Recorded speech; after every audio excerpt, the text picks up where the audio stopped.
So, after we discussed the political context of things, and it is you kind of have an idea now about why they were doing what they were doing, but there's some underlying reasons for how it all started. So we're going to talk about why are many of the Umayyads nawasib. I mean, it's not something genetic, is it? It's definitely something that has a reason for it. So as you all know, Uthman ibn Affan radiallahu anhu wa ardah was unjustly murdered or assassinated by a group of rebels. And these were the earliest Khawarij. At that point, the Umayyads and those loyal to them began speaking of Ali's involvement in the crime. So they started to say that Ali bin Abi Talib radiallahu anhu wa ardah was involved somehow in some conspiracy.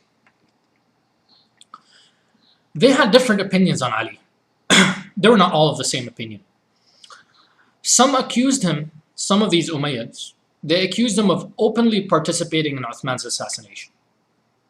Like that he was an open supporter of killing Uthman and getting rid of Uthman. Some said he planned secretly behind the scenes to overthrow Uthman bin Affan radiallahu anhu, and others said he abandoned Uthman when in need and was happy when he heard of his death. And this is a popular opinion among them, that it's simply that Ali disappointed Uthman, may God be pleased with both of them, and he left him to his death and he did not support him. Again, I'm not going to be refuting this. We're trying to refute the nawasib. We're trying to inform the viewers why they believe what they believe. Obviously, what we just mentioned, it's all wrong. And it can be easily refuted. If anybody has a little bit of knowledge of history, this can be easily refuted. And with authentic ahadith even. But it's just so that you know. So keep that in mind. Ali, karramallahu wajhahu, was Uthman's competitor, radiallahu anhu. When it came to the position of the Khilafah, there were competitors. Remember the council where the 6 people were appointed. Uthman and Ali were competing for the Khilafah, and this is quite clear historically. Now, Uthman won by a popular vote, and Ali was upset, and even though he was the first to offer allegiance and accept the results, right? So, Abdurrahman ibn Auf announced that it was Uthman, right? And that's why some people say Abdurrahman ibn Auf was the first person who gave bay'ah. But then the first person to actually tap on the hand and give him bay'ah was Ali ibn Abi Talib. Yeah, Ali was upset, but he had to accept the results. Ali and Uthman respected each other, but they would argue at times due to their very different characters and their very different approach. Again, Ali ibn Abi Talib was very similar to Umar al-Khattab. He was very strict religiously. Uthman bin Affan was very lenient, and that's actually why the people chose Uthman, because Umar al-Khattab was very strict, and everybody knew that Ali ibn Abi Talib was very strict. So they were not gonna choose Ali after Umar. They were gonna choose somebody where they can breathe. They can take a breather, they can take a break.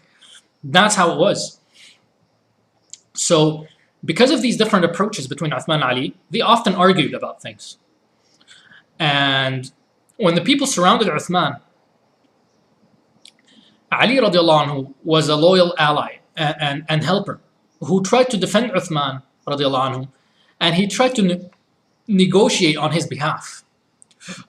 However, the problem is, Uthman, because he loved his relatives so much, and this is a good thing. I mean, the Prophet ﷺ, he told us to love our relatives and all of that.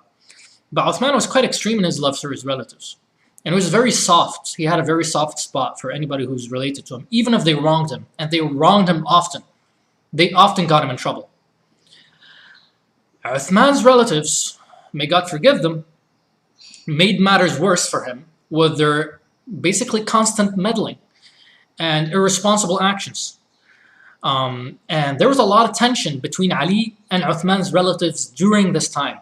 So when Ali would enter upon Uthman to discuss what was going on and try to advise Uthman or to guide Uthman towards what he thinks is the best course of action, Uthman's relatives would interfere and they would oppose Ali. And in front of Uthman, they would argue with each other a lot of the times. And things got worse when the rebels forged letters in Ali's name to gather supporters against Uthman. No, Ali, obviously, he had to disassociate himself from such writings because they were attributing to him lies. Because those rebels were not clean people. Those rebels had political ambitions. Moreover, Muhammad bin Abu Bakr, who was the adopted son of Ali ibn Abi Talib, was one of the men who entered upon Uthman to kill him. And Muhammad bin Abu Bakr loved his father, Abu Bakr as-Siddiq, even though he never met him. He would boast that he was the son of a Siddiq, in fact, and this is found in authentic hadith. Unfortunately, Muhammad bin Abu Bakr was misled by the rebels, because it's all about propaganda. And he participated in the siege against Uthman. So when he entered upon Uthman, radiallahu anhu, and Uthman reminded him of his father's relation and of Abu Bakr's relationship, because Abu Bakr loved Uthman bin Affan. So when Uthman reminded him of this, Muhammad backed off and left the house. He left the scene, right? But the people saw him. The people saw him go in there. And Muhammad bin Abu Bakr is counted as being one of Ali's, supporters. And he was adopted by Ali. So this didn't look good in the eyes of the Umayyads. So everything I'm mentioning so far is why the Umayyads have a thing against Ali ibn Abi Talib. So this is all background information. And none of the things that I just mentioned to you in this chapter so far shows Ali in a good light in front of the Umayyads. And some of them, obviously, they choose to see what they want to see. They ignore all the good things that Ali was doing for Uthman. And they held on to the things that they misinterpreted. They misinterpreted certain things, certain actions of Ali. So furthermore, after Uthman's martyrdom, radiallahu anhu, the rebels, what did they do? The people who killed Uthman, what did they do? They insisted on Ali and persuaded him to become the Khalifa. So Ali, karamallahu wajhah, finally accepted, even though his own relatives, Ibn Abbas and others, were telling him to refuse and to leave Medina. So Ali's relatives were telling Ali, leave Medina. Otherwise, the opposing party are going to accuse you of having a hand in this. Ali didn't listen. And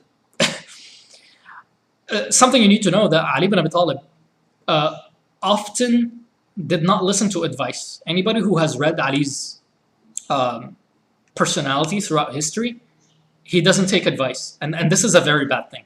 He does what he thinks is right. That's his method. That's his approach. He does what he thinks is right. He's sincere. He wants to do what's best. But he doesn't take advice. And this got him into, a lot of the issues that he got into was because of this. So guess what happened? When Uthman died, they blamed Ali.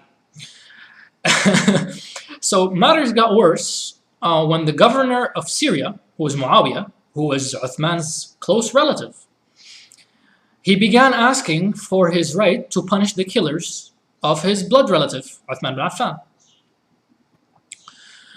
Many of these killers of Uthman now became a part of Ali's army. And Ali couldn't do much to control them in the time of tribulation. And he said so several times. I mean, people were insisting on Ali to punish the killers of Uthman.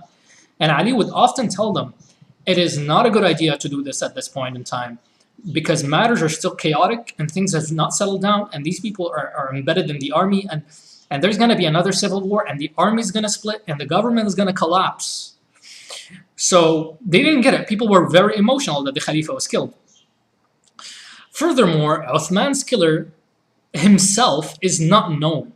I mean, if you read historical research, some people do speculate that it is this or that person, but it's not known who he is. It seems to be just one of the random rebels who was surrounding the house. I recall an Egyptian I don't recall actually, but it's something I may have heard or may have read somewhere that it's possibly somebody from Egypt. But it's not somebody who's known. It's not like a known personality. And it's more than one person actually struck Uthman. So when people entered the house, more than one person hit Uthman. So it's really confusing. And nobody was really in the house to describe in detail what was happening. So all we know was bits and pieces of what people assumed or what people heard at the time. That's the most accurate thing we have. So asking Ali to punish them was not an easy task because we're not even sure who they are. These rebels, alhamdulillah, these rebels were of various large Arabian tribes, and they all thought Ali shared their opinion. Unfortunately, as we told you before, some letters were forged in Ali's name. Some letters were forged in the names Talha and Zubair and Aisha even. And some of the rebels used these. And so the rebels assumed that Ali agreed with them, that he thought that what they did was wrong. In fact, that he was asking them to do this, and this is not the case. Those tribes were going to protect their tribesmen and would never hand them over. So if Ali wanted to punish somebody from this or that tribe, the entire tribe would protect that man. And that would cause a war between Ali and that entire tribe. And this is what led to the Battle of the Camel, in fact. When some of the Sahaba realized that Ali was not punishing, they're like, we're going to do it ourselves. So Talha and Zubair gathered an army, and they asked some of the mothers of believers to come. None of them were able to make it, but they were able to convince Aisha, and Aisha was one of the strongest personalities at the time, radiallahu anha. So she accepted to tag along, and what that did was it gave the army actually a lot more legitimacy. So when they went to search and execute the killers of Uthman, it led to a bloody civil war because those tribes did not accept to hand over their people, and Talha and Zubair's army was now fighting some of those tribes, and it was a clash. So to fix that, Ali sent his men to try and calm things down, and he negotiated with the other Sahaba, which is Talha and Zubair and Aisha.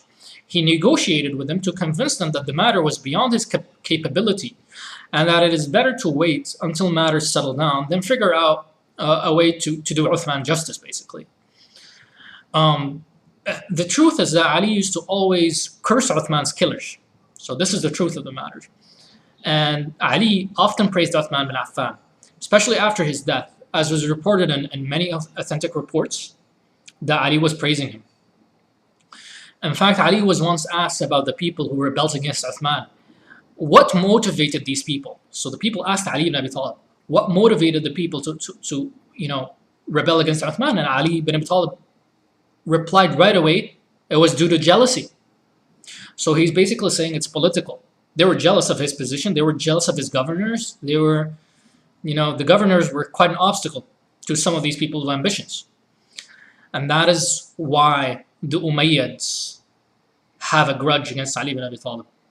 Because of all these reasons and all these positions and all these misunderstandings, that the Umayyads originally had a bad opinion of Ali before any of the other things happened.